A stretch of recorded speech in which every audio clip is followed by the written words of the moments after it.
So today we are going to talk about The Gift of Failure, one of my favorite education and slash parenting books of all time. First published in 2015. This kind of put Jessica Lahey on the map. Um, Her recent book, this one we will talk about in another video, but just a little bit about the author. Jessica Lahey is an educator, speaker, and writer.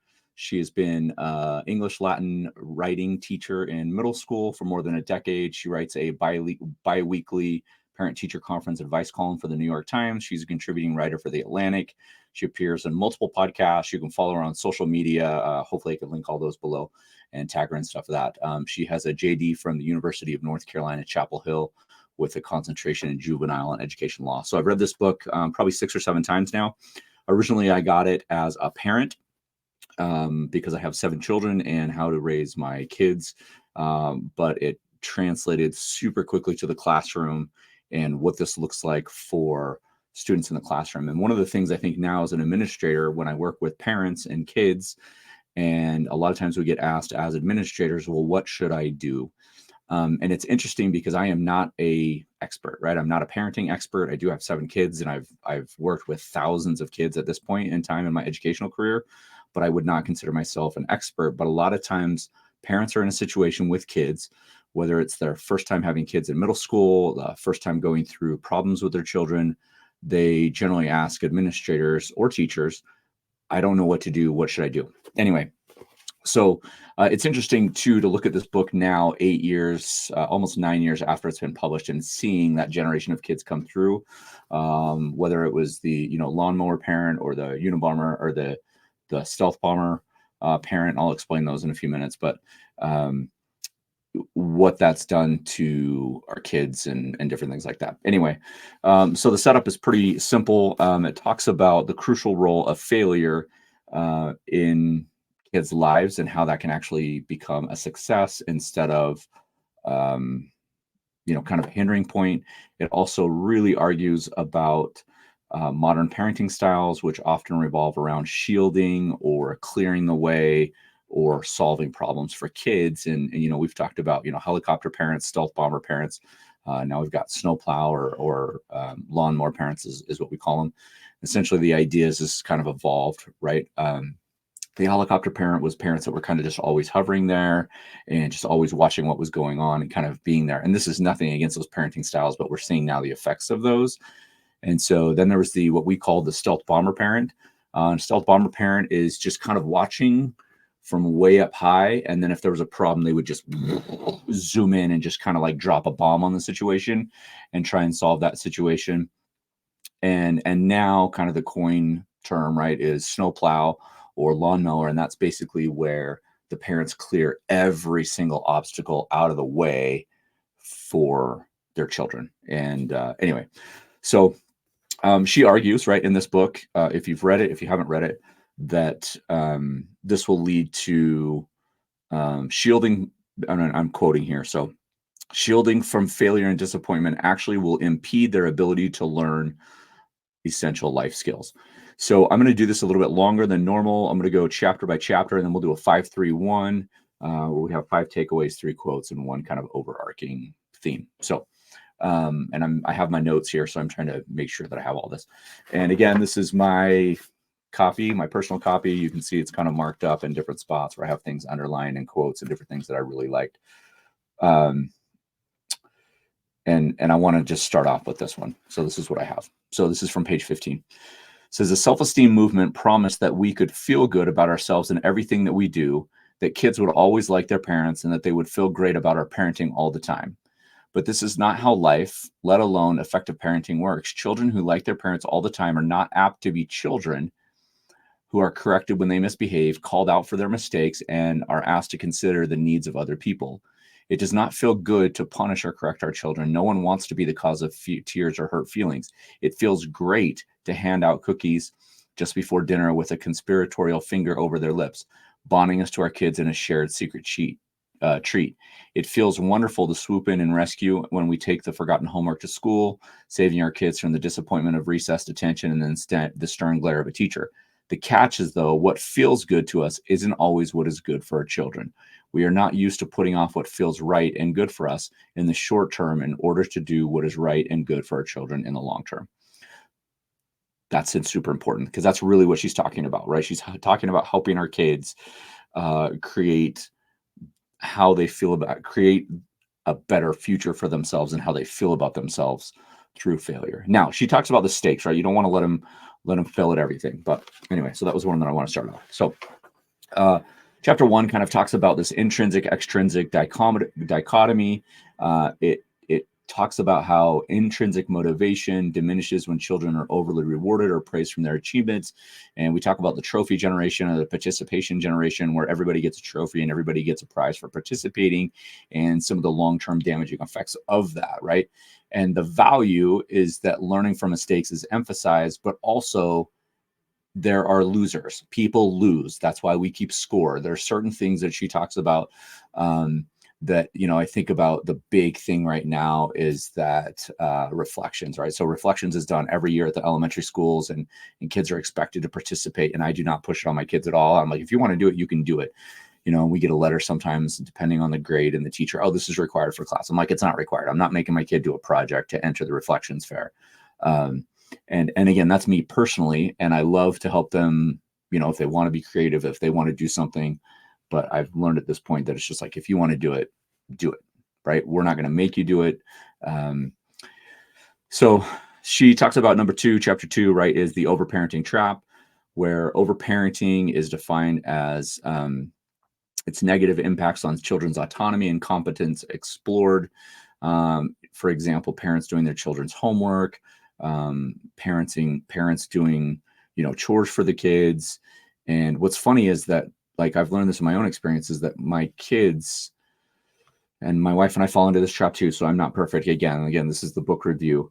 Our kids learn that if they don't do something quite right, that my wife will step in and finish it for them. And so eventually she just does it for them. And one of the things that I think about is like cleaning, right? So there's a certain level of cleanliness that she wants. And if the kids don't reach that, they've learned over time now that if they just do a crappy job, whether intentional or unintentional, is that somebody will come in after and get it to the high level.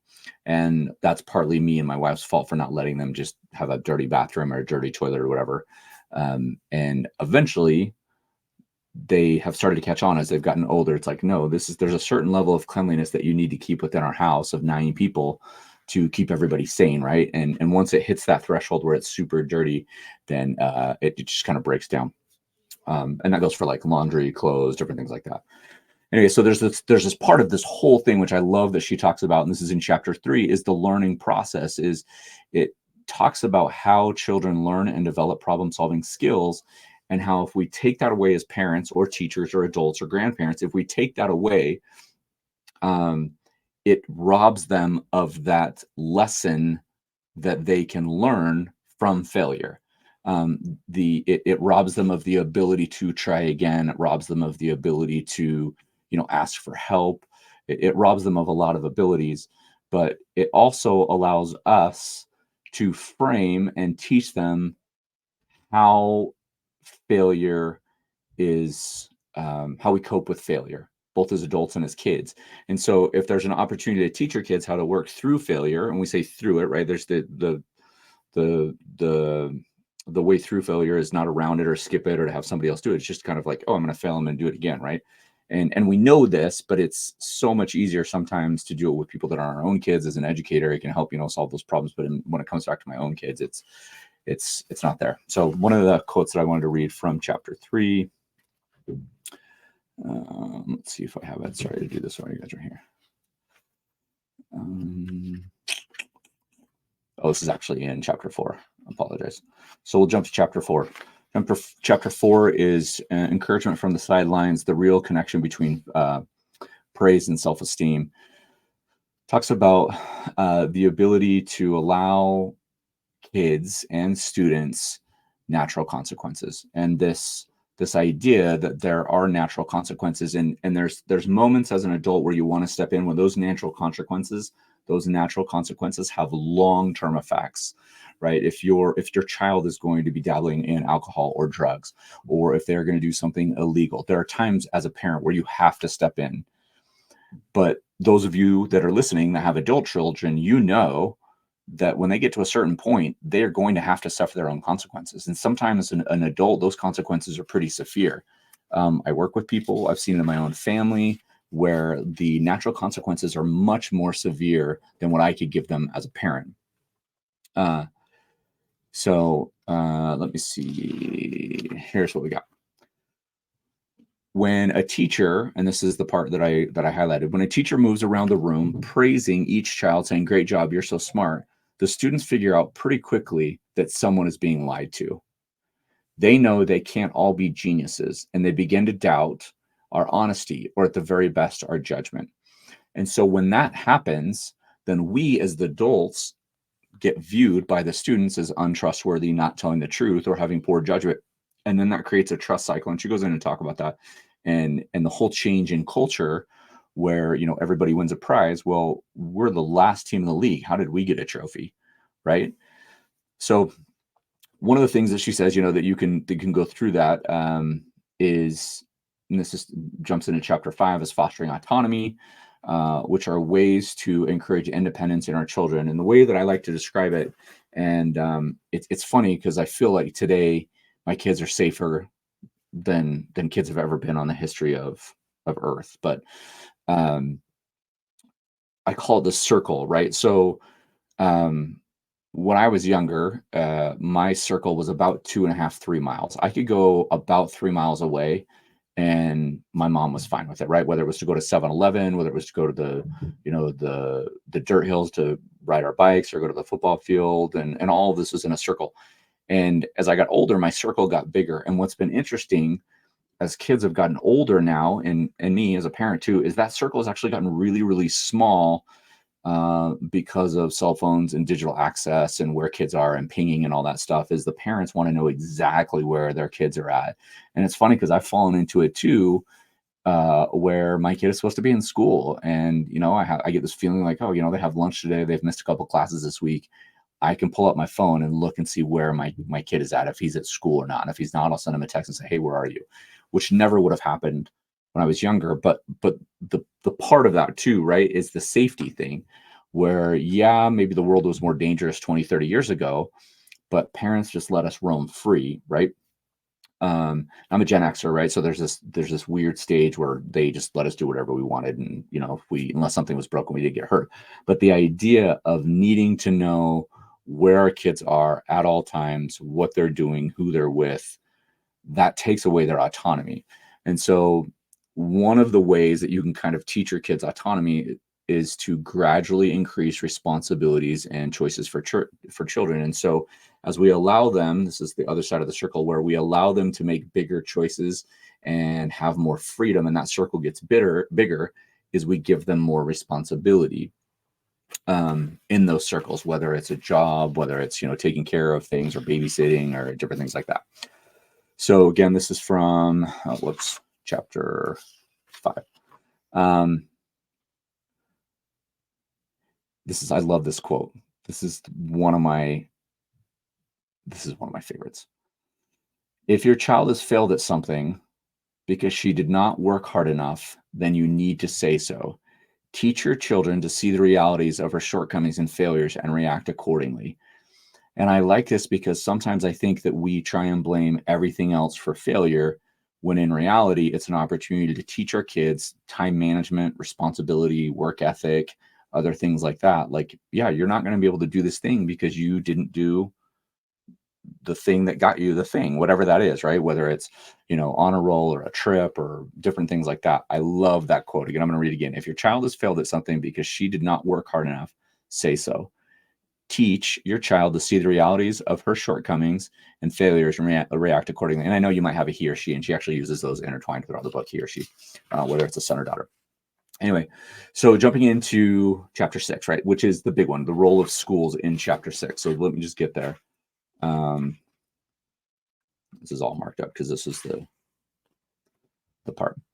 So talking about schools and what that looks like and how they support or hinder development of autonomous learners. I think as a parent, one of the things I would advise you to do is to work with teachers to help your students be responsible but also autonomous. And one of these things is a huge shift right now, and I'm still kind of on the fence with both sides. There's some things I agree with.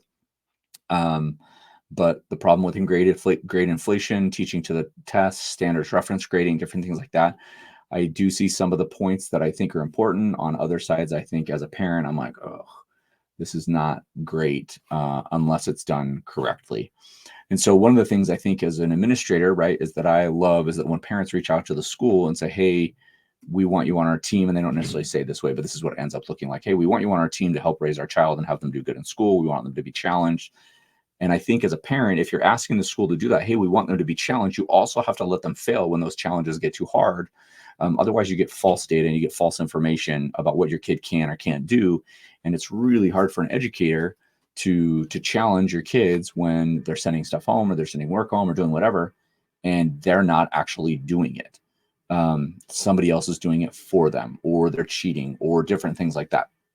So I don't think this is a much longer discussion about the role of schools and how we are our role, I guess, as educators is to help parents in a way raise their kids. And it's funny because we're on the flip side of things, right? Where we want you to help raise our kids, but we don't want you to help too much. We don't want you to have them, do this, and this. We want to be in control of what they do, but we also want you to take care of them all day long. So that's kind of the political mess that we're kind of seeing now with schools. And there's a lot of different things happening in schools, but that's for another day and another podcast. So, one of the things that she talks about with her own kids is, setting the ground rules for conflict and resolving conflict. And she talks about fighting, as long as they understand the rules of conflict and quote unquote fighting, fair, arguing, or bickering. And I'm going to read this. So, because I have my boys' names down next to it.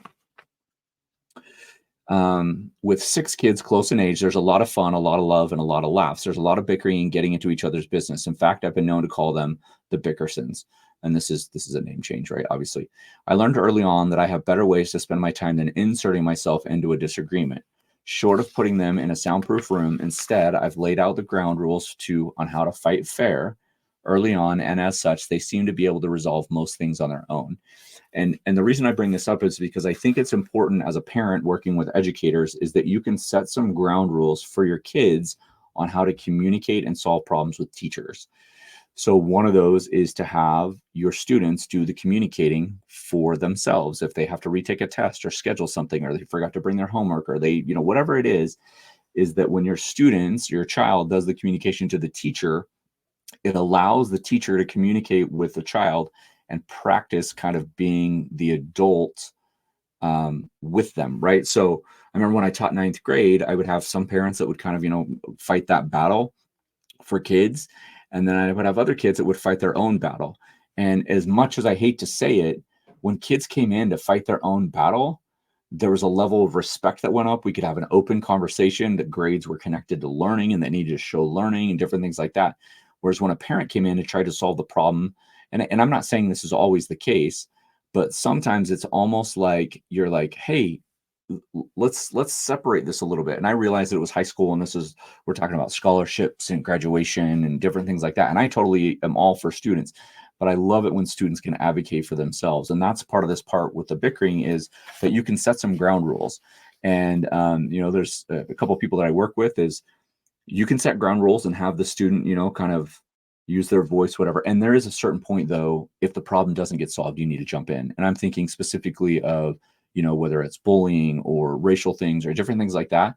There's a certain point when, as a parent, the mama bear or the papa bear needs to come out because people aren't listening to the student. And I'm not advocating for students to just be on their own, right? But that's the part that she talks about. She has a whole chapter on sports and just how messy that's gotten. And then my favorite part is chapter 8, middle school. It is a prime time for failure. It is literally the dress rehearsal for high school. And it's this idea of, I love middle school. I've been a middle school educator for my whole career, 15 plus years. And um, it's this idea as a parent where you can let your kids go, but they're close enough to you that you can still have a good relationship with them when it talks about school. Here's the ugly, and this is a quote from page 136. Here's the ugly and wonderful truth about middle school. It's a setup. Middle school teachers ask students to succeed at tasks that are half-cooked adolescent brains are not yet able to master. And therefore, failure is not an if proposition. It's a matter of when. When we talk about this, right, we talk about 7 different classes, 7 different teachers, all the amount of homework. And I remember when I taught 7th grade, you'd have kids that had figured out the game of school and they generally did well. But my role as a teacher is to help those kids that hadn't figured it out, is to help them figure it out along with their parents. Um, the best part of this is she's quoting somebody else. The best part of moving to middle school was the idea that you were responsible for your own actions. In lower school, teachers were always reminding you had to hand in your homework, hang your coat up, pay attention, and stay organized. In a sense, 5th grade and before that were just years spent preparing ourselves for the daunting prospect that was middle school, and so to finally get there was the rewarding itself. And that's kind of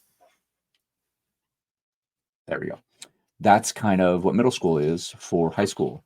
It's this idea to help students be successful. And one of the things that I think really kind of is, the game of school is executive function. And that's the ability to, I'll just allows us to manage our time, resources, and attention in order to achieve a goal. So when you think about all of those things, manage our time, our resources, and attention to manage a goal.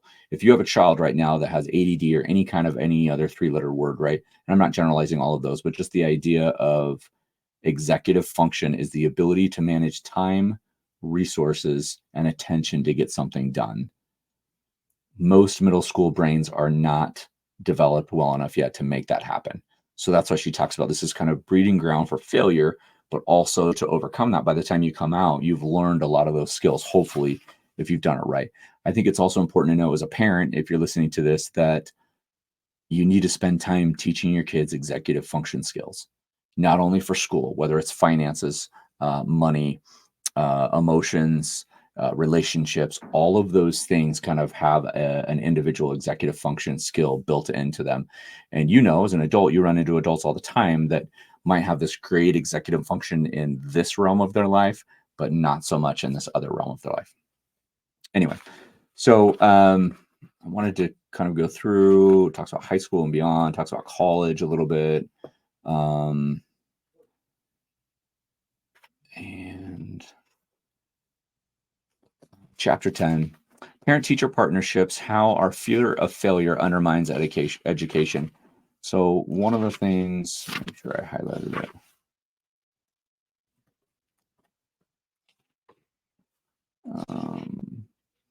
Model enthusiasm for learning. So as a parent, this is what I loved, right? Your attitude towards education will be your child's attitude. Likewise, your enthusiasm for the process of learning for learning's sake is vital to installing the same in your child. Whether it's you read for fun, let your child see you reading for fun. It's a huge skill to have. And I'm not just talking about like the ability to read. I'm talking about after college, after whatever it is that they're going to do, is the ability to just sit down and pick up a book and be like, I want to know more about this, or I want to get better at this, or I want to read this story for enjoyment because I love writing. And so I think part of that she talks about, again, this is in chapter 10, is making sure that your first communication with the teacher is a positive. And we're going to go here and then I'll do my 5-3-1. One of the things that I do every year, I've done this, is as a parent, I write an email about my child. And I talk a little bit about, their health allergies. So we've got kids that are allergic to gluten. I talk about what they're involved in, whether it's, swim or dance or SPO or whatever. and I write maybe a paragraph. And this is always the week before school starts. And this is not like an ass kissing or anything like that, right? This is just a, hey, this is my child. This is what you should know about them. And it's positive. And my first interaction with every teacher every year is a positive one because I send this letter and or email. And so anyway, so I basically just talk about each one of my individual students, and then I send it to all of their teachers. And maybe it's the first week, maybe it's, before school starts, but I've got nothing but positive feedback. And teachers have actually reached out to me and say, hey, do you do this every year? I'm like, yep, I do it every year with every kid. It takes me 3 or 4 hours, but that sets up a foundation for an open communication with my teachers when my kids are struggling or when they need help. And I just think it's super important to talk about how much you love your kids, how amazing your kids are to your teachers, to your child's teachers. It will go a long way. I think that's something that is like one of my things that you should absolutely like do that. So that's kind of one of my takeaways. So here's 5 notable quotes. I want to make sure that I've covered kind of everything that I wanted to. And so here's quotes. When we don't allow our children to struggle and solve their own problems, they don't learn how to be competent. Competence leads to confidence, and confidence leads to resilience. I love that one. Next one is on the value of failure. Failure is not a sign of weakness. It is a sign that a child is challenging herself or himself and developing her or his abilities. Parenting and independence. The best thing that we can do for our children is to allow them to do things for themselves, allow them to be strong, and allow them to have the freedom to fail. Overparenting. This is quote number 4. Overparenting has the potential to ruin a child's confidence and undermine their education. Number 5 is this is on the role of teachers and parents. Teachers and parents must act as guides and mentors, not protectors. That means stepping back and allowing children to experience frustration, disappointment, and failure. And I'm going to tell you right now, it is super difficult to do that. I currently have 4 high schoolers, senior, junior, sophomore, freshman. And watching them make decisions that I know will have long-term consequences is extremely difficult. We guide them, we tell them, we talk to them, but I don't make them do things. And that's one of the things that's been super hard for me as a parent.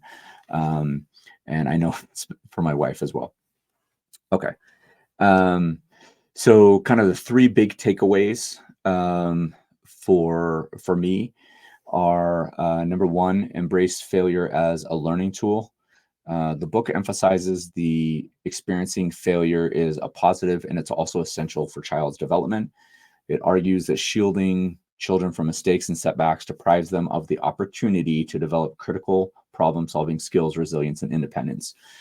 So that's number 1. Number 2, big takeaway is focus on intrinsic motivation.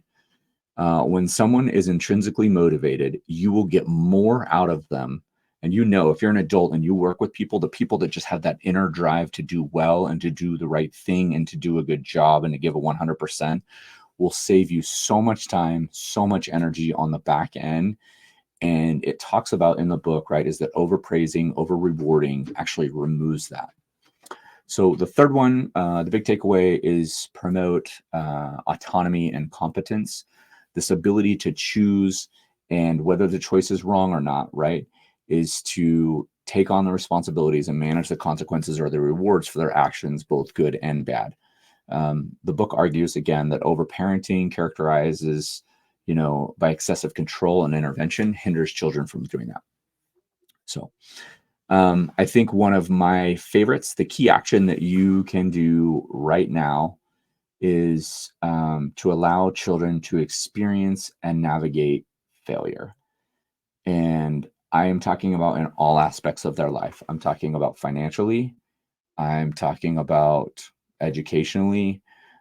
I'm talking about relationship-wise, emotionally, mentally, is they've got to get to a point where they have to ask for help on their own.